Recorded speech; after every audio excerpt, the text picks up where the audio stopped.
तो इसके बाद भगवान भोलेनाथ कहने लगे कि हे देवर्षि नारद, आप एक काम करो, आप ये बात किसी को मत कहना। बोले नहीं नहीं। मन में सोचने लगे नहीं कहो। यहां पर गोस्वामी जी लिखे हैं एक चौपाई, तब नारद गवने शिव पाए, नारद गवने शिव पाए, इति काम अहमति बन पाहि, इति काम अहमति बन पाहि।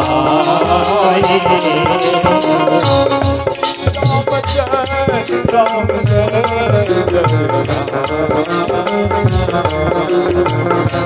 श्री राम जय राम जय जय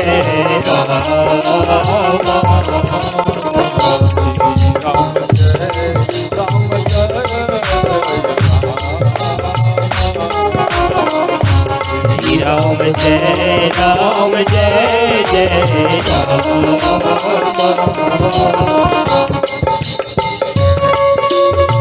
हर हर महादेव।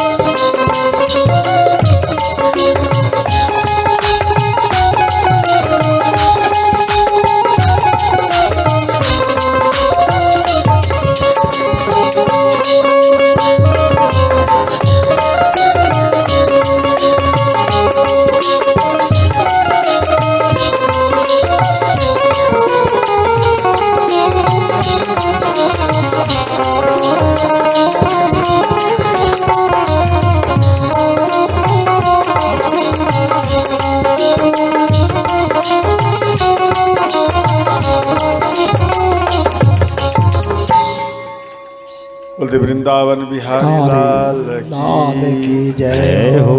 देखो, तो भगवान भोलेनाथ इनको समझाए, आप मेरे पास आए, ठीक, हमें सारा बात बताए, ये ठीक है, परंतु ये बात आप किसी और को मत कहना। और ध्यान देना, तो देव ऋषि नारद मन में विचार किए, भोलेनाथ भी हमसे जलते हैं। क्यों भोलेनाथ ये बात बोले कि आप ये बात किसी को मत कहना। देखो, भोलेनाथ अच्छा किए और अच्छा बात बताए, फिर भी इनके अंदर में एक सोच आया, नहीं नहीं, अगर हम, ध्यान देना, इनके अंदर में इसलिए सोच आया कि भोलेनाथ मन में सोचे, अगर ये ठीक इतना तपस्या करके अर्जित किया है, अगर यह बार बार बोलेंगे तो जो कुछ इसको पुण्य मिला है, ये बार बार उनका बात का उच्चारण करने से वो पुण्य समाप्त हो जाते हैं श्रोताओं। इस कारण से भोलेनाथ इनको मना किए कि आप ऐसा करो कि आप ये बात किसी को मत कहना। देखो, आपके पास जैसे धन है, 1 लाख रुपया हो गया, और गांव में आप ढिंढोरा पीट दो, भाई हमारे पास 1 लाख हो गया, 1 लाख हो गया, तो देख लेना एक दिन ऐसा आएगा कि वो 1 रुपया बन जाएगा स्वतः ही। उसी प्रकार से ये तपस्या किया हुआ धन संत के पास रहता है, तो जो कुछ धन रहे या ब्राह्मण देवता कोई भी हो, उनके अंदर में अगर तपस्या किया हुआ फल है तो उस फल का बार बार चर्चा करना नहीं चाहिए, नहीं तो वो फल मिट जाता है। श्रोता समझ गए? कई व्यक्ति कहते हैं इतना दिन बाबा आप तपस्या किए, क्या आप अर्जित किए? ना तपस्या किए, ना आपको कुछ पुण्य मिला। ये अगर वो संत होंगे तो आपको कुछ नहीं बताएंगे। समझ गए? बताने से पुण्य घट जाता है। इस कारण से भगवान भोलेनाथ कहने लगे कि आप ऐसा कीजिए कि आप ये बात किसी को मत कहिए। तो भोलेनाथ 2 गण इनके पीछे छोड़े और नारायण भगवान के पास देवऋषि नारद आए और कहने लगे, हे नारायण भगवान, अब तो आप तीनों से मेरा सबसे ऊंचा सिंहासन होगा। बोले ऐसा क्यों? बोले कि हम कामदेव के ऊपर विजय प्राप्त हुए हैं, लेकिन भगवान भोलेनाथ कामदेव के ऊपर विजय प्राप्त नहीं हुए थे, इस कारण मेरा ऊंचा होगा सिंहासन। तो नारायण भगवान बोले बिल्कुल सत्य बात, आप सत्य में कामदेव पर विजय प्राप्त किए। इसके बाद इतना कहकर देवऋषि नारद चल दिए। तो नारायण भगवान मन में सोचे इसके अंदर में अभिमान आ गया है, इस अभिमान को हमें जड़ से निकालना है। तो जड़ से निकालने के लिए देवऋषि नारद जा रहे हैं और नारायण भगवान, ध्यान देना, नारायण भगवान एक सिलनिधि नगर बनाए, सिलनिधि राजा का एक नगर बनाए और उसमें माँ लक्ष्मी विश्वमोहिनी का रूप धारण की और देश विदेश में निमंत्रण दिए कि आप आइए और आ करके आप हमारी बेटी, आप सब बैठिए और हमारी बेटी आपको वर के रूप में चुनेंगे, माला पहराएंगे और जिनको माला पहराएंगे हमारी बेटी उसी के साथ ही विवाह कर लेंगे। ये बात सुन करके देश विदेश के राजा आए तो अनायास उसी मार्ग से देवऋषि नारद भी जा रहे थे। तो वो मन में सोचे हम तो कभी ऐसा नगर नहीं देखे, इतना सुंदर नगर है। तो नगर में प्रवेश किए, पूछे, मालूम पड़े कि यहाँ स्वयंवर होने वाला है।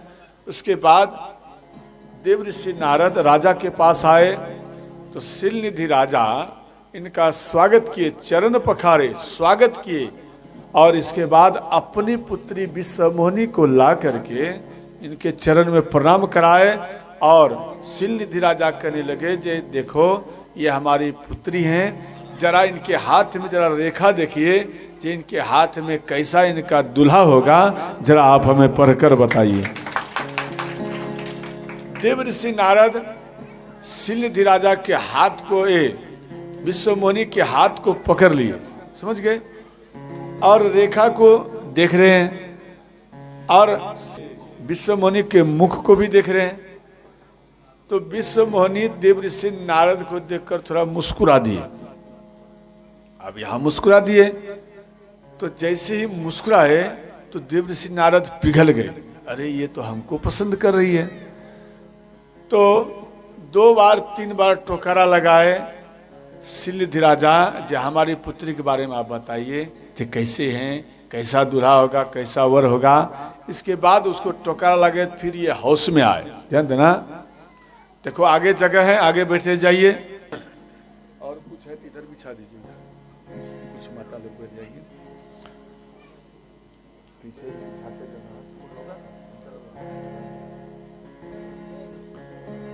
इसके बाद श्री देवऋषि नारद कहने लगे, हे राजन, ये जो आपकी पुत्री हैं ये बहुत भाग्यवान है। इनका जो पति होगा किसी भी रण में जाएंगे वो कभी हार नहीं होगा और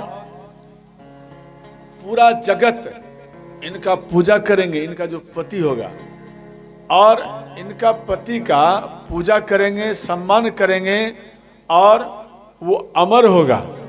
जिनसे विवाह करेंगे वो अमर होगा और जीवन में कभी उसका मृत्यु भी नहीं होगा। इस बात को सुनकर श्रीनिधि राजा प्रसन्न हो गए और ये देव ऋषि नारद मन में सोचे, भाई अगर हम विवाह कर लें हम भी अमर हो जाएंगे और कभी हम रण में हारेंगे नहीं। इनके अंदर में एक ये सोच आया और तुरंत उनके घर को छोड़कर नगर से बाहर आए और नारायण भगवान को याद किए। जैसे ही श्रोताओं नारायण भगवान को याद किए तो तुरंत नारायण भगवान प्रकट हो गए और कहने लगे, प्रभु हम आपकी आवश्यकता है। बोले क्या चाहिए बोलिए। बोले हे नाथ, आपके जो रूप है आपका रूप हमें चाहिए। बोले ठीक, ले लो, दे दिए। इसके बाद जब रूप दे दिए तो देखो, रूप लेने के बाद भी देव ऋषि नारद कह रहे हैं कि हे नाथ, रूप तो हम ले रहे हैं और मेरा जैसे हित हो आपको करना है। जही विधिनाथ हो हित मोरा, जही विधिनाथ होई हित मोरा, जही विधिनाथ हो हित मोरा, जही विधिनाथ होई हित मोरा, करहु सुमेरी दास तोरा, करहु सुमेरी दास मैं तोरा।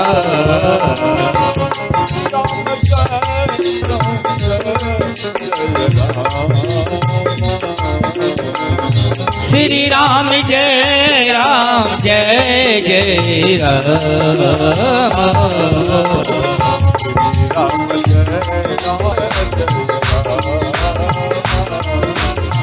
श्री राम जय राम जय जय राम। देखो सज्जन वृंद, माता एवं बहनों,